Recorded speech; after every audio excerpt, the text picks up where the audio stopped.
বিশ্বনবী জনাবে মুহাম্মদুর রাসূলুল্লাহ সহ সমস্ত আম্বিয়া কিরাম আলাইহিস সালাতু ওয়াস সালাম এই পৃথিবীতে এসেছেন মুক্তি ভাঙার জন্য। কেউ মুক্তি ঘোড়ার জন্য আসেন নাই। আমরা সেই আম্বিয়া কিরাম আলাইহিস সালাতু ওয়াস সালামের উত্তরসূরি। আমরাও বাংলার জমিনে আমরা মুক্তি তারা সাকসেস হবে, আমরা সেই পদক্ষেপ আমরা তাদের রুখে দিব, আমরা প্রতিহত করব এবং এই মুক্তি যেন স্থাপন করতে না পারে আমরা সর্বোচ্চ সচেতন এবং সতর্ক থাকব। আসসালামু আলাইকুম রহমতুল্লাহ বরকাত। সুপ্রিয় দেশবাসী, অত্যন্ত বরাক্রান্ত হৃদয় নিয়ে কথাগুলো বলতেছি। বাংলাদেশের হিন্দুরা বাংলাদেশকে নিয়ে অত্যন্ত ষড়যন্ত্রে মেতে উঠেছে। তাদের এই ষড়যন্ত্র সুপরিকল্পিত। বাংলাদেশের স্বাধীনতা সার্বভৌমত্বকে প্রশ্নবিদ্ধ করার জন্য সুপরিকল্পিতভাবেই তারা ষড়যন্ত্র চালিয়ে যাচ্ছে। অলরেডি আপনারা জানেন, ভারতে বহু মুসলমান নাগরিকত্ব হারিয়েছে। বহু মুসলমানকে নির্যাতন করে নির্দয়ভাবে তারা শহীদ করেছে। 70 থেকে 80 বছরের একজন বৃদ্ধ বাবাকে কুঠার দিয়ে আঘাত করে তার দেহ থেকে মাথা বিচ্ছিন্ন করা হয়েছে। মুসলমানদের ব্যবসা বাণিজ্য বাড়িঘর লুণ্ঠন করে আগুন জ্বালিয়ে মুসলমানদেরকে পুড়ে মেরে শেষ করে দিচ্ছে। রাম মন্দিরের অজুহাত দেখিয়ে হাজারো মসজিদ তারা ভেঙে দিয়েছে।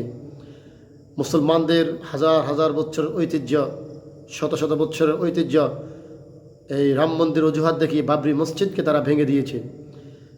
এই রাম মন্দিরের অজুহাত দেখিয়ে দারুল উলুম দেওবন্দ মাদ্রাসা তারা ভাঙার জন্য অলরেডি তারা কোর্টে একটা পিটিশন করেছে। তো তারই ধারাবাহিকতায় তাদের এই ষড়যন্ত্রের অংশ বিশেষ হলো বাংলাদেশের গাইবান্ধা যে মুক্তি তারা স্থাপন করতেছে। এটা মূলত ভারতের একটি গভীর ষড়যন্ত্র। অর্থাৎ তারা যদি এই গাইবান্ধা এই মুক্তি স্থাপন করতে তারা সাকসেস হয়, তাহলে পরবর্তী তারা প্রতিটা জেলায় একটি করে মুক্তি স্থাপন করবে। তো পরবর্তী নেক্সট টার্গেট হলো ওই যে ভারতের মতো একসময় বলবে বাইতুল মোকাররমের মসজিদের নিচে আমাদের মন্দির ছিল, সুতরাং বাইতুল মোকাররম ভেঙে দাও, বা হাটাজারি মাদ্রাসার নিচে আমাদের মন্দির ছিল, হাটাজারি মাদ্রাসাও ভেঙে দাও। এইভাবে আমাদের বড় বড় যে স্থাপনা, ঢাকা বিশ্ববিদ্যালয়, বলবে যে ঢাকা বিশ্ববিদ্যালয়ের নিচে মন্দির ছিল, এটাও ভেঙে দাও। তারা বলবে একসময় ভারত যেভাবে আমাদের বাবরি মসজিদ ভেঙেছে এবং দারুল উলুম দেওবন্দ মাদ্রাসা একই কায়দা তারা ভাঙতেছে। তো সুতরাং এই গাইবান্ধা এই মুক্তিটা সে ভারতের একটি ইস্যু।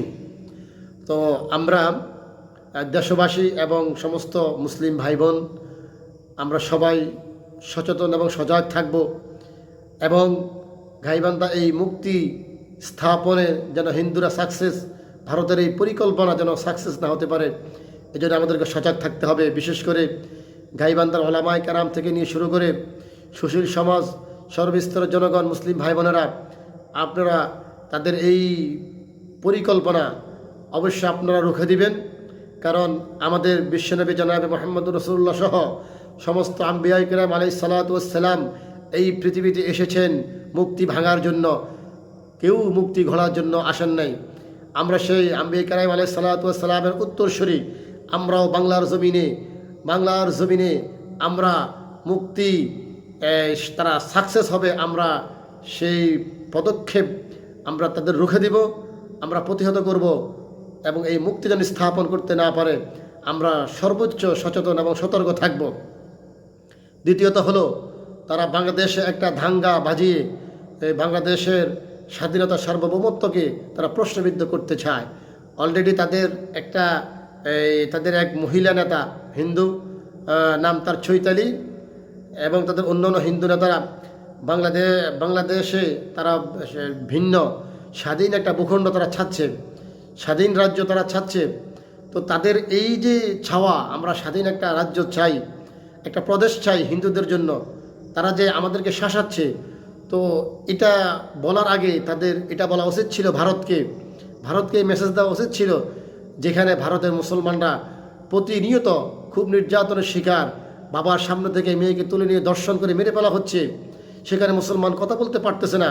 তো এই চৈতালি রায় সে তো এগুলো দেখতেছে, তার মেসেজ দেওয়া উচিত ছিল ভারতকে, যে ভারত মুসলমানদের জন্য একটা স্বাধীন রাষ্ট্রের ব্যবস্থা করো, যেখানে মুসলমানরা শান্তিতে বসবাস করতে পারবে। তার আগে উচিত ছিল ভারতকে সেই মেসেজ দেওয়া। যখন ভারত রাম মন্দিরের অজুহাত দেখিয়ে মুসলমানদের শত শত বছরের ঐতিহ্য বাবরি মসজিদকে ভেঙে দিয়েছে, তখন চৈতালি রায় উচিত ছিল ভারতকে সতর্ক করা যে ভারত মুসলমানদের এই ঐতিহ্য মসজিদ ভেঙে দিও না, যদি ভেঙে দাও তাহলে এক সময় বাংলাদেশের মন্দিরগুলো নিরাপদ থাকবে না। এটাই স্বাভাবিক ভাই, তার এই মেসেজ দেওয়া উচিত ছিল, কিন্তু সেটা না করে তারা বাংলাদেশের মানুষদেরকে আমাদেরকে শাসাচ্ছে। মূলত এটা হলো ভারতের একটা এজেন্ডা। এই জন্য বাংলাদেশ প্রতিটি মুসলিম ভাই বোনদেরকে, প্রতিটি জনগণকে সতর্ক থাকতে হবে। ভারতের কোনো পরিকল্পনা বাংলাদেশ যেন বাস্তবায়ন না হয়, সেই লক্ষ্যে আমাদেরকে সর্বোচ্চ সতর্ক এবং সচেতন থাকতে হবে। আল্লাহ রাব্বুল আলামিন আমাদেরকে ভারতের এই পরিকল্পনা রুখে দেওয়ার তৌফিক দিয়ে দিন, আমিন।